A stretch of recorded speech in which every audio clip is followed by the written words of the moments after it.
Alright, YouTube. Let's get the easier part that I know more about out of the way first. This is going to be about. Let's get the easy part out of the way first, because I have more of a clue of what the fuck I'm talking about.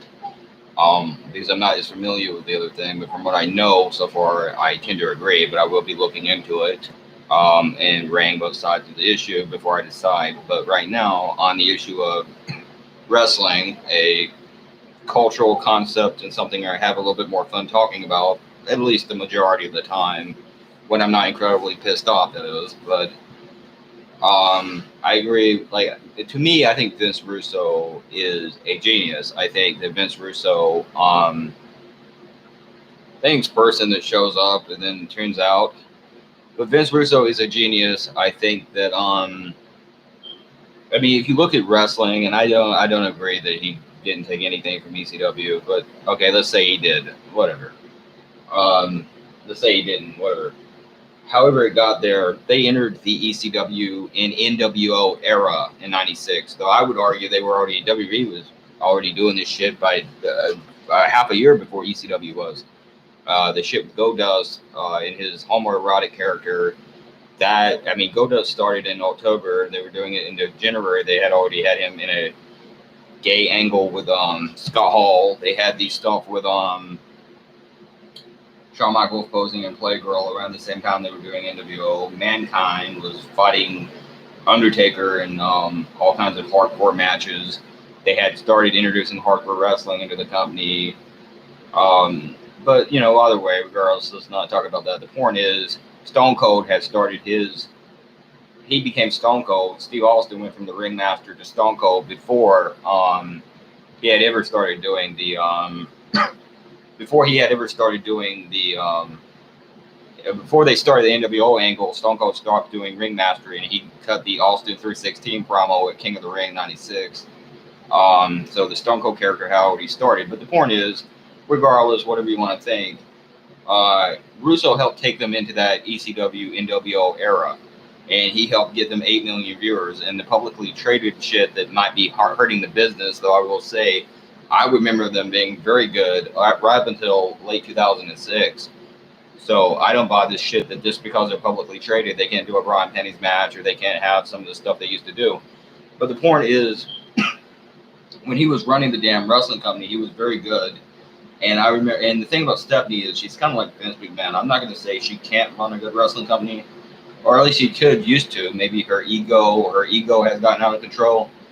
But at one time in 2002, 2003, if you can go back that far, I mean, as long ago as that was, she was with, when I was a kid, she was with Paul Heyman writing the show, and he helped her, kind of like Russo writing with McMahon. And Dave Lagana was writing with them, kind of like Ed Ferrar. Ed Ferrar was Russo and McMahon. And I will say this, Stephanie, at least at that time, was very much like Vince McMahon was at an earlier stage, because she would be willing to oversee someone else write the show and go along to some extent their vision for the product. She's not willing to do that anymore. Her ego's gotten out of control. She believes the fucking hype, and she's created a very bad show that no one wants to watch, and that's why they're under 2 million people. And back in the day when Vince McMahon saw that their product was in the shitter, he would look at it and say, gee, we should listen to somebody else. This guy has ideals. Let's listen to him. She doesn't do that anymore, so they just keep doing the same thing they've been doing for about a decade, and it doesn't work. But she can write a show just like Vince McMahon can. They can oversee someone else's ideals and make it work. But they cannot. If you gave them a piece of paper or a script and told them to write a show from the ground up, they cannot write that show. And that's been proven. It's what you would get is what you're getting now. But the point is, I do know this, what Russo produced back in the Attitude Era, produced in the Attitude Era in the late 90s, early 2000s in WWE and WCW, and even in TNA to some extent, was very much a curious show. You've ever heard of the Curious Case of Benjamin Button? Well, this is the Curious Case of Vince Russo. He's like loving an evil baby, and I do love him. He was a genius in his way, and what he produced was a show that I like, and so did 8 million people. But never mind that. but not everyone likes, and it's not for everyone. But he produced this crazy, wild, crazy, out of the box, over the top TV show that had fucking gang warfare and goddamn devil worshipping and hot girls and lesbians and lesbians making out, lipstick lesbians making out, and fucking trannies and fucking, like I said, devil worship and human sacrifice. And it was a fun, crazy kind of show. It's the kind of shit that I like. It's right down my alley. It's what I like. But Russo produced that, and he produced it for many years. But there are some people who are assholes. Never mind that. Anyways, they don't like the show, like a Ray Keller, Dave Meltzer, Bruce Mitchell. So what they do is they lie about the guy, and they make up shit. And one of the things they decided to make up on him was he didn't like gay people. Now, if you know anything about Russo's television shows, if anything, he has an obsession with gay people. He's found some way to figure them into almost everything he's ever written. Goldust, Orlando Jordan, 2 transgender characters. He likes gay people. But they lied about him and said he hates gay people. And they went and told that other idiot, Cody Rhodes, he hates gay people and he doesn't hate gay people. They told him that, and he believed them. He actually fucking believed them. So anyways, they lie about the guy, and they say shit about him that's not true because they don't like the shows that I like, and they don't like that kind of TV. So it's like, it's not like, well, it's not okay for them not to like something, but somebody else does. Everything has to fit their fucking standard. So because they don't like fucking Brian Penny's matches and fucking motherfucking gangland and fucking whatever crazy shit they were doing, street fights and fucking incest and stuff that they were doing. It's not for them. So they don't like that TV show about that. So they're going to tell everybody else what to watch, and they're going to make it about what they want it to be. And that's bullshit. And it's a very lousy, lame-ass way to be, that you don't get your goddamn way, so you stamp your feet. And by the way, for all the people that say, we drove away the kids, there were still plenty of kids coming. You know what I think drove away the kids? When you had these grown-ass men going to wrestling shows, arguing with the kids, and they would be chanting, "Let's go Cena," and you had these dumbasses yelling, "Cena sucks." I think that is probably when the parents said, you know what, I don't think we're bringing our kids here anymore. I think it had a lot more to do with that than Tori Wilson, but this is my opinion. But anyways, moving on from that, again, all I can say is Russo's proof is in the pudding. 8 million goddamn viewers. The numbers are there. He got 8 million people to tune into that shit every goddamn week. Stephanie McMahon and her feminist Hollywood bullshit has got fucking 2 million. You tell me. So much for a fake fucking politically correct version of the UFC selling. And even they have Conor McGregor, who, if nothing else, he fucking trash talks, and he's not shaking hands like goddamn Ray Keller wants him to. And the guy has a fucking set of balls, and he's cool. He's cool. So people watch Conor McGregor in UFC, and that's got a lot to do with their popularity. And by the way, there at the end, even they couldn't get, or were not getting, or wasn't getting the ratings that Fox Television wanted. That's why they canceled them and brought in WWE. Now, why would you bring in a company that was getting lower ratings than UFC? I don't know. Okay, because if you were going to get rid of one show for low ratings, I don't think you would bring in another show with lower ratings, but they did. But anyways, the point is, Russo was a genius. He wrote a better show. And again, Paul Heyman, Vince Russo, there's certain people. Even at TNA, Dixie Carter listened to, of all people, Ray Keller on the fucking phone. She would have phone calls with Ray Keller. Again, hey, I've watched this shit since I was 6 years old. I'm on here talking about it. And guess what, asshole? I don't get paid. I don't attempt to get paid. I don't want to be paid. I'm talking about something I enjoy. I'm not a con man like these people are. And if you want to talk to a fucking fan about the show, why don't you talk to me, Dixie? Aunt Stephanie, why don't you talk to me about the show? You're not going to do that because you're too good for me. Because I'm a broke redneck in the middle of nowhere, so you hate my guts. I know. But anyways, my white trash ass would do it for free. But anyways, she's calling up this fucking nerd to ask him what to do. And what he basically suggested to do was attack your fucking male audience, accuse them of being perverts, and goddamn book nothing but goddamn solid wrestling matches and pretend it's the UFC and keep saying the word wrestling over and over. And they did that. And guess what? That 2 million viewers that Vince Russo had been getting them, that turned into less than... At one point, it was a joke because they were doing the stupid Aces and Eights story that was Bischoff's ideal. And a lot of that had to do with Pritchard, because Pritchard has a thing about taking his time and slowly building and dragging his feet and taking his slow ass time to get anywhere. So Pritchard, the same thing with the Divas, the Knockout, they were putting them, by the way, because Russo hates women, right? So he doesn't want to put the women on TV. He was putting them in 3 or 4 different fucking segments a night when he ran it. And you would have about 2 different damn matches with women every fucking week when Russo ran it, because he looked at the damn numbers.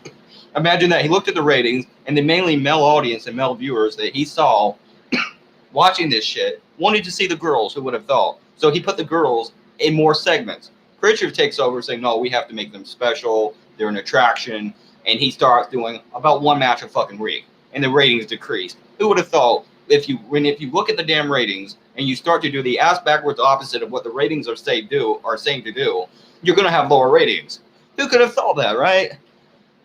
But anyways, they took that same damn time with aces and eights, and there was a joke. Not to mention the Joseph Park story that could have been good, but they took forever with it too. And I'm not saying don't slowly take your time to some things and build and let people get interested. And, you know, there's a way of doing that. They did that with the Sting story in '97. It took over a year to for him to finally win that title for Hogan. You know, it's the Crow. And he built into the Crow, and he went away, and he came back, and he was up in the rafters, and he started attacking them with a ball bat, and then he became the champion. And there was a long flow built to a story, and that worked. But you don't goddamn build aces and eights the way they did. But the point is, because it ended up, you're just watching a bunch of nameless, faceless, masked men every week.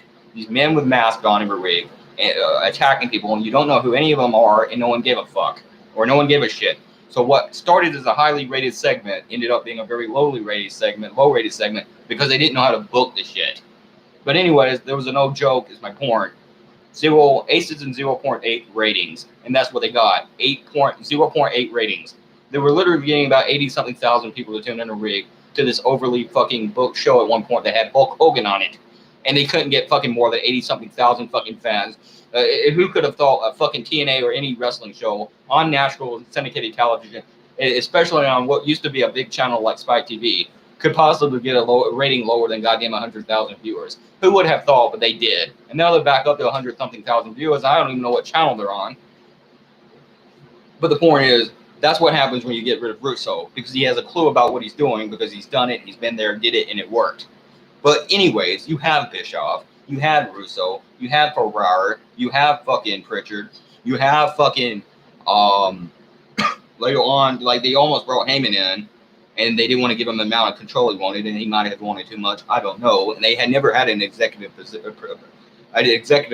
or an executive producer, and that is literally largely how Bischoff slithered his way into being the executive producer, by the way. But the point is, they had Heyman, they had these people they could listen to, even Cornette, and they didn't want to listen to any of them. They call up fucking fucking Ray Keller on the phone, a man who has never worked in a damn wrestling business, much like myself, and you listen to this guy who's telling you to goddamn have 40-minute long wrestling matches and shake hands every week. And then you wonder why your goddamn audience is all the way down to 80,000 people. Anyways, moving on. I don't know how I took that long. The point is, if you want to get goddamn good ratings, go back to doing what Vince Russo did, and you'll have good ratings. Moving forward. Fucking, the filibuster. I agree with Tucker Carlson about the filibuster, and it bound to have happened for the first time in 2 fucking months. I agree with Tucker Carlson about something. But the Democratic ideal that because the Republicans are obstructionists, and I'm sorry, but they are, and they won't go along with anything, for any reason, because they're crooks. So they're not going to go along with anyone for anything. And if you had John F. Kennedy back in the Democratic Party, and he was up there in the president's seat, they still wouldn't listen. And that's true, but still, nevertheless, it doesn't fucking matter. I don't think that you should get rid of the filibuster for 2 fucking reasons. One, because I hate to tell you this, but I have seen, and I have saw how crazy some of these fucking Democrats, especially these feminist cunts, can be. They're fucking crazy. And second of all, who's to say the Republicans aren't going to run again later anyways? So what happens when they take power, huh? So when they take power again, okay, you're going to have Republicans now with no filibuster running things. Do you want to live in that fucking gridlocked, third world, uptight, fucking stingy-ass society, saving every goddamn penny, while children starve in the streets, because that's what it would be if you had a Republican majority with no filibuster, and you're literally giving that to them if they somehow manage to squeak out another win again. And as stupid as this country is, they might be able to. So anyways, therein lies the problem with that. But again, I don't trust the Democrats with it either, and I don't like them much too, a lot of them anyways.